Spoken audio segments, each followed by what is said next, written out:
ranka ya daɗe yau aiki ya biyo ta kanka. Kuma bismillah. Yawwa ranka ya daɗe ya kama na haka. To ai dole ce. Talakawa suna cikin wani hali. Wani hali suke ciki? Ranka ya daɗe abinci ya tsada kuma ba kwanciyar hankali. Ya danganta a kansu. Anya Allah zai kare ka ba. Ranka ya daɗe a dai duba shekarar da ta wuce an yi ƙarin kuɗin mai da kuɗin wuta. Bana ma an yi kuma ana babban shiri zuwa baɗi. To ranka ya daɗe ya magana 'yan gudun hijira. Suna nan da ransu da lafiyarsu. Ji uban wa. Ranka ya daɗe su 'yan gudun hijira da me za a tallafa musu. Taki da maganin ƙwari. Ka ji ɗan yarinya. Allah ya isa.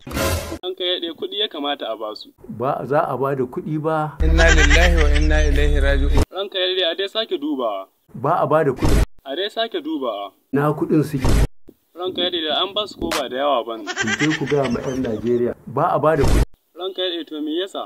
In aka ba da kuɗin musa amare za a je a yi. Ji uban wa. Ranka ya daɗe ya magana jarmiyar da an kai to sai yaushe. Wataƙila nan da shekara 30 kana Najeriya. Wazirin Adamawa, shin an samu ci gaba a Najeriya kuwa? Ban gani ba. Allah ya isa.